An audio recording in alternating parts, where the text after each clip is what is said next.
이야기는 한 등산객의 신고 전화로 시작되었다.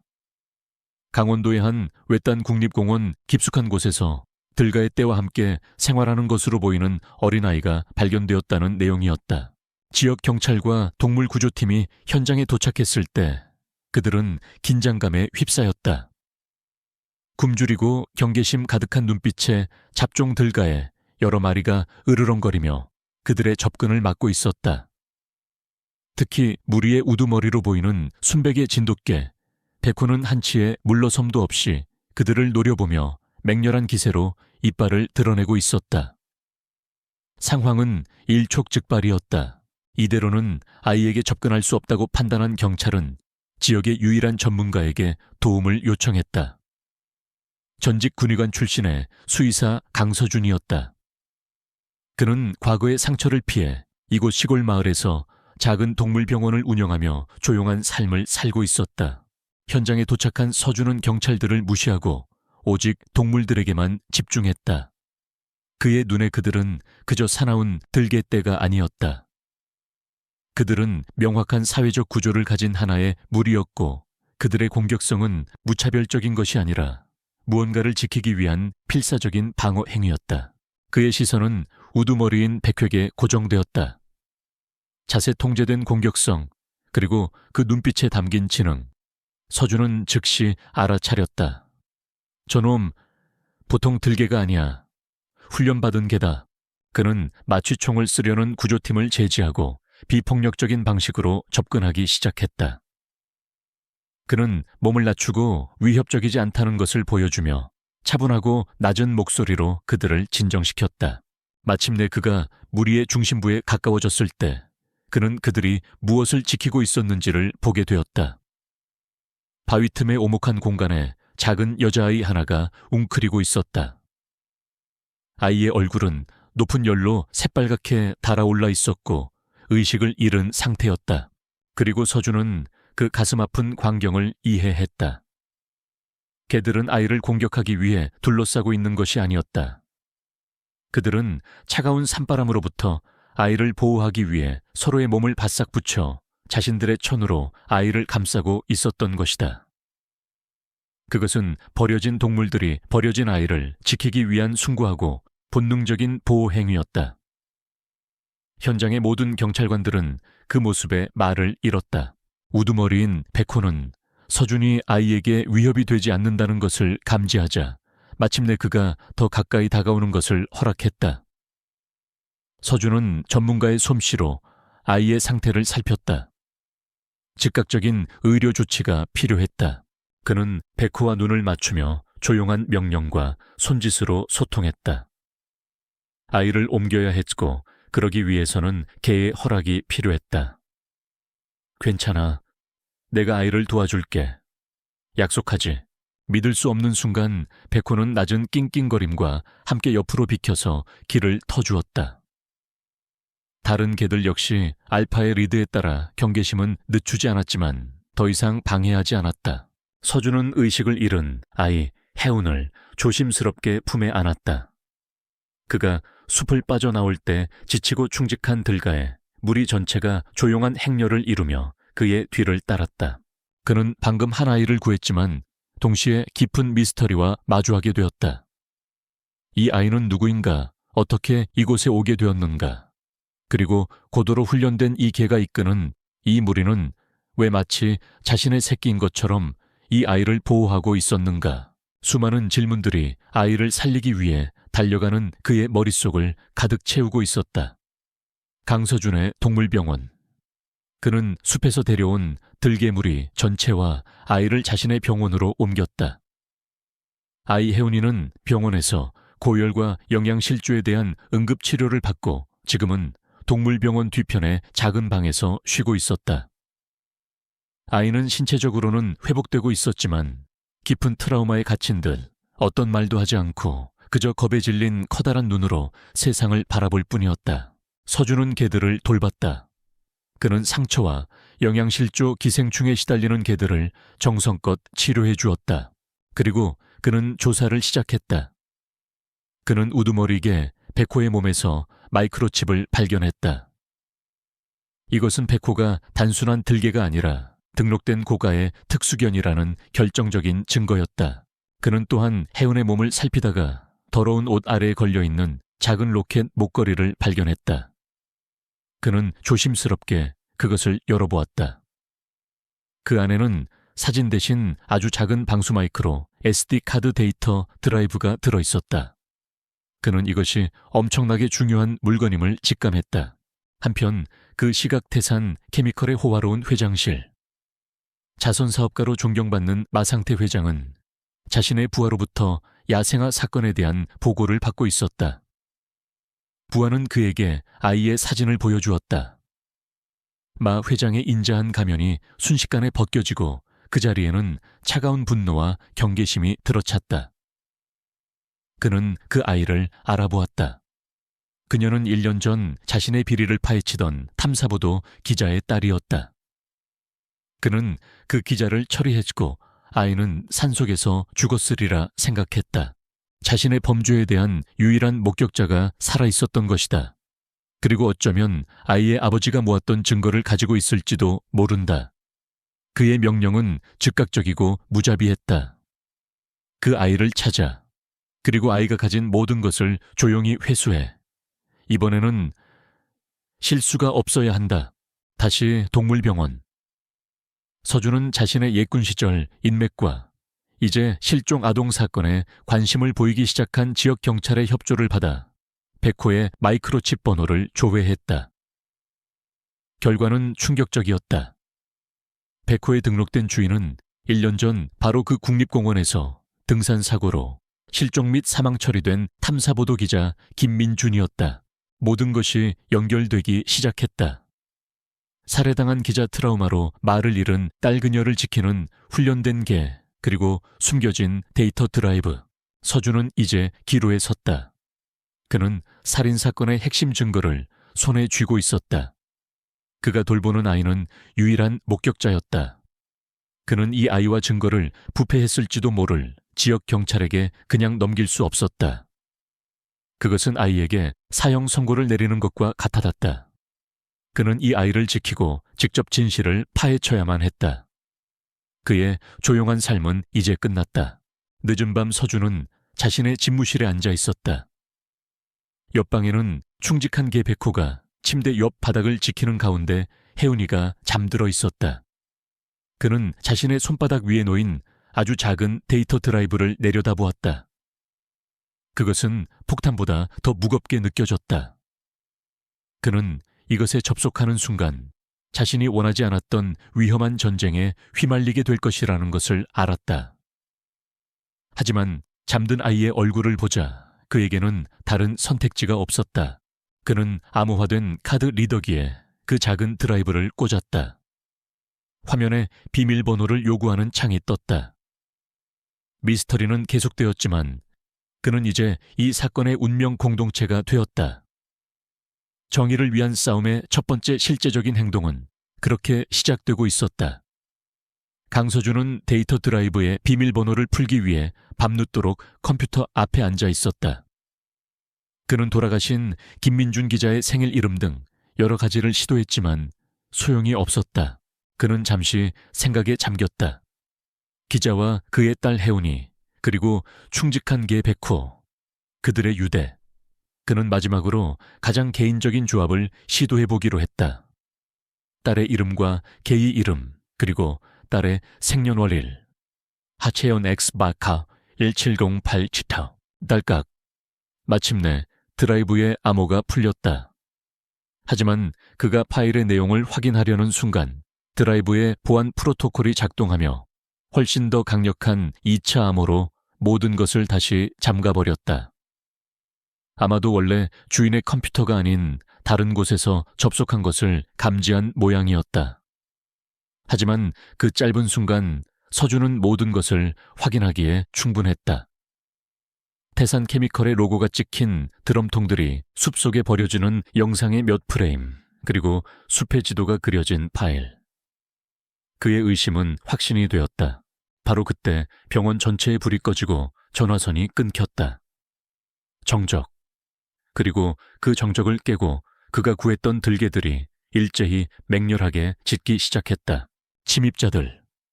마 회장의 부하들이 증거와 증인을 모두 없애기 위해 온 것이었다. 걔들은 그들의 유일한 은인이자 가족이 된 서준과 혜운을 지키기 위해 어두운 복도에서 침입자들을 향해 달려들었다. 마취총과 곤봉으로 무장한 침입자들과 오직 이빨과 본능만이 무기인 걔들의 처절한 싸움이 벌어졌다. 우두머리인 백호는 훈련받은 대로 가장 효율적으로 적을 공격하며 서준에게 시간을 벌어주고 있었다. 서준의 군 시절 본능이 깨어났다. 그는 더 이상 평범한 수의사가 아니었다.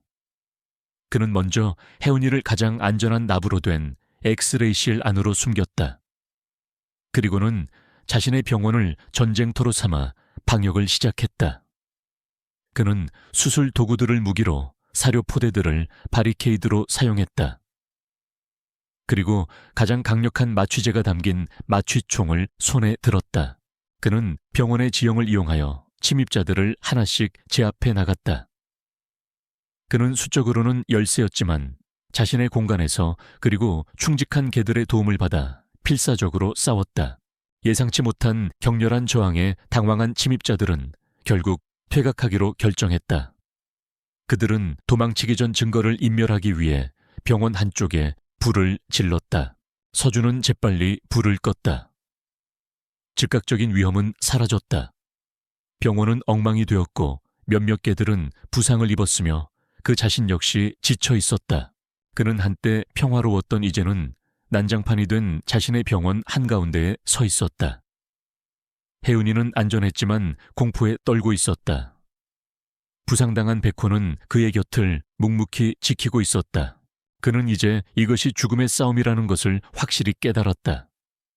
놈들은 다시 돌아올 것이고 다음번에는 더 철저하게 준비해서 올 터였다. 그는 더 이상 이곳에서 아이를 혼자 지킬 수 없었다. 그는 공격으로 전환해야만 했다.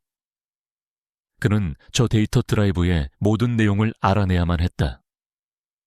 그는 가방을 꾸리고 혜운이와 개들을 챙겼다. 그는 자신의 집과 조용한 삶을 뒤로하고 떠날 준비를 했다. 그는 이제 이 드라이브의 마지막 암호를 풀어줄 사람, 아마도 그의 군 시절 정보부대 동료를 찾아가야만 했다. 그의 역할은 이제 내키지 않는 보호자에서 도망치는 수사관으로 완전히 바뀌어 있었다. 강서준은 혜은이와 개들을 자신의 낡은 벤에 태우고 정들었던 마을과 자신의 삶을 뒤로한 채 어둠 속으로 차를 몰았다. 혜은이는 뒷좌석에서 백획에 기댄 채 여전히 침묵에 잠겨 있었다. 서준은 아이를 지켜야 한다는 무거운 책임감을 느꼈다. 그는 마지막 희망을 걸고 군 시절에 옛 동료에게 연락했다. 국정원 소속이었던 그는 아니지만 군 정보부대에서 최고의 암호 해독 전문가로 일했던 지금은 민간 보안업체를 운영하는 최상사였다. 두 사람은 한적한 고속도로 휴게소에서 비밀리에 만났다. 최 상사는 평화로운 시골 수의사가 된 줄 알았던 옛 동료가 웬 어린아이와 개들을 데리고 나타나 위험한 상황에 처한 것을 보고 충격에 빠졌다. 서준은 그에게 데이터 드라이브를 건네며 모든 이야기를 털어놓았다. 초의 상사는 자신의 최첨단 장비를 이용해 드라이브의 마지막 암호를 해독하기 시작했다. 그 사이 서준은 자신의 노트북으로 죽은 기자 김민준에 대해 조사했다. 그는 힘있는 대기업의 비리를 파헤치는 것으로 유명한 용감한 탐사보도 기자였다. 그리고 그의 마지막 취재 대상은 바로 태산케미컬의 공장 하류 마을에서 발생하던 의문의 질병과 환경 오염 문제였다. 그의 등산 사고가 거짓이라는 것이 명확해졌다. 한참의 시간이 흐른 후 마침내 최 상사가 입을 열었다. 그의 얼굴은 하얗게 질려 있었다. 열렸다. 세상의 서준아. 너 대체 무슨 일에 휘말린 거냐? 드라이브의 내용물은 그야말로 판도라의 상자였다. 그 안에는 김민준 기자가 몰래 촬영한 동영상 파일이 들어있었다. 영상 속에는 태산 케미컬의 트럭들이 한밤중에 산속 깊은 곳의 강 상류에 섬뜩한 빛을 내는 독성 폐기물 드럼통들을 버리는 장면이 고스란히 담겨 있었다. 그리고 영상은 계속되었다. 현장을 취재하던 김민준 기자가 마 회장의 부하들에게 발각되는 장면, 그리고 마 회장 본인이 직접 현장에 나타나 처리해 라고 차갑게 명령하는 장면. 영상은 혜은이의 아버지가 살해당하는 바로 그 끔찍한 순간을 담고 있었다. 드라이브에는 또한 폐기물의 독성을 상세히 분석한 내부 보고서와 이 모든 것을 은폐하기 위해 지역 공무원들에게 뇌물을 건넨 금융기록까지 들어있었다. 서준과 최 상사는 경악 속에서 말을 잃었다. 이것은 단순한 살인사건이 아니었다.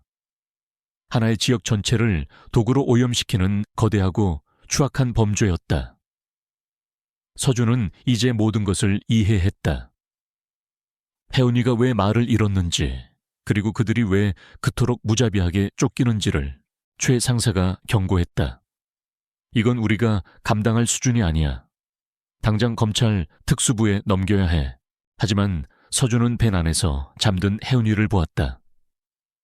이 증거를 그냥 넘기기만 한다면 아이는 복잡한 사법 시스템 속에서 길을 잃거나 마 회장의 끈앞풀들에게 또다시 표적이 될 수도 있었다. 그는 결정을 내렸다. 그는 단순히 증거를 넘기는 것을 넘어 혜은이의 절대적인 안전을 먼저 확보하고 마 회장이 절대로 빠져나갈 수 없는 완벽하고 공개적인 방식으로 그를 무너뜨릴 방법을 찾아야만 했다. 그의 임무는 다시 한번 진화했다. 그는 이제 이 진실의 수호자이자 정의를 위한 전략가가 되어야만 했다. 동물병원에서의 습격이 실패로 돌아가자 마상태 회장은 분노했다. 그는 더 이상 무력을 사용하는 것이 쉽지 않다는 것을 깨달았다. 그는 이제 법과 여론을 이용해 강서준을 짓밟기로 결심했다. 그는 긴급 기자회견을 열었다. 그는 자선사업가의 얼굴을 하고 비극적인 등산사고로 아버지를 잃고 실종된 충격받은 고아소녀 김혜운을 찾기 위한 대대적인 수색을 발표했다. 그는 아이를 안전하게 찾아오는 사람에게 거액의 보상금을 약속했다. 그리고 그는 교묘하게 서준을 함정에 빠뜨렸다. 그는 아이가 마지막으로 정신적으로 불안정한 전직 군의관과 함께 있는 것이 목격되었다고 흘렸다. 그는 서준의 과거 트라우마 기록을 파헤쳐 그를 어린아이를 노리는 유괴범으로 몰아갔다. 이 뉴스는 전국으로 퍼져나갔다. 강서준의 얼굴은 이제 모든 뉴스 채널에 나오는 지명 수배자가 되었다. 그들은 더 이상 자유롭게 움직일 수 없었다. 신용카드도 호텔도 이용할 수 없었다. 그들은 최 상사의 비공식적인 도움과 현금에만 의존하며 버려진 농가나 외딴 산장을 전전하는 완전한 도망자 신세가 되었다. 보상금에 눈이 먼 지역 경찰과 마 회장의 압력을 받은 사법기관의 그물망은 점점 더 그들을 향해 좁혀오고 있었다. 계속되는 도망 생활에 서준은 지쳐가고 있었다.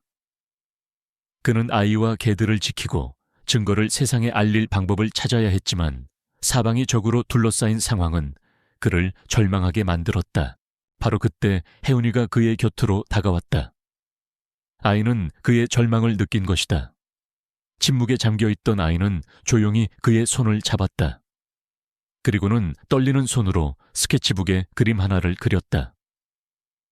기사의 갑옷을 입은 그가 자신과 개들을 지키고 있는 그림이었다.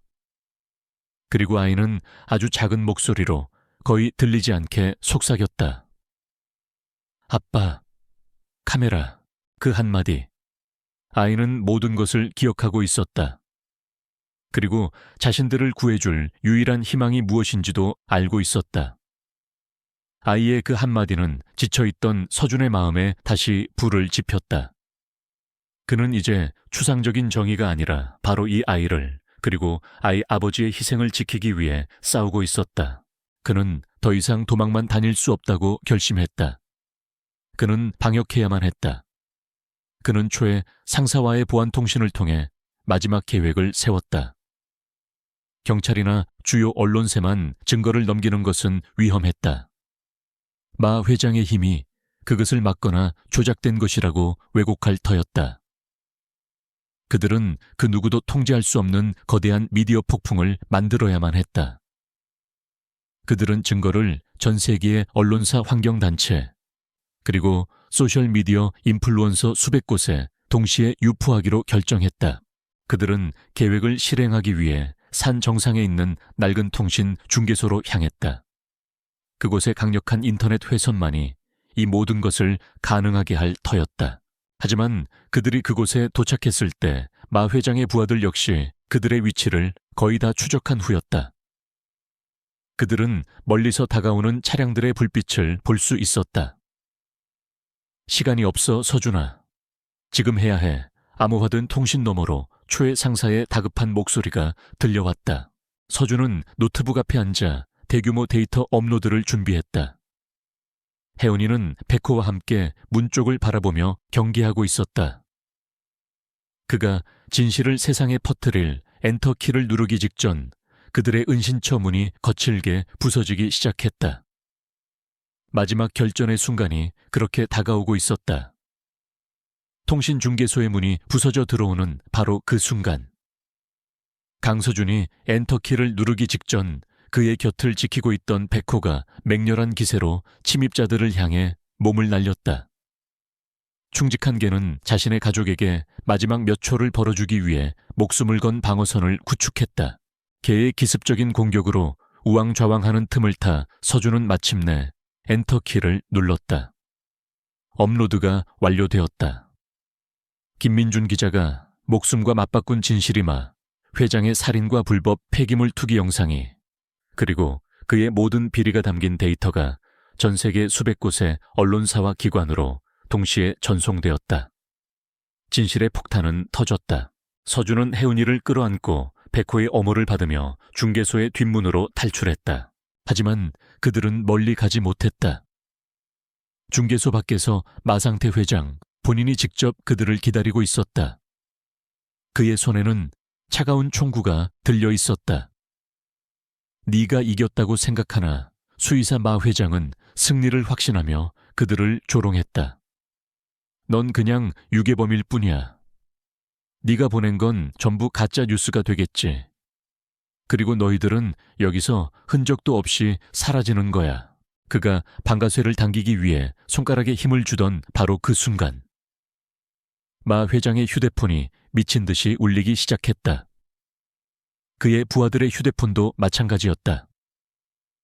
변호사와 가족 그리고 본사에서 걸려온 전화들이었다.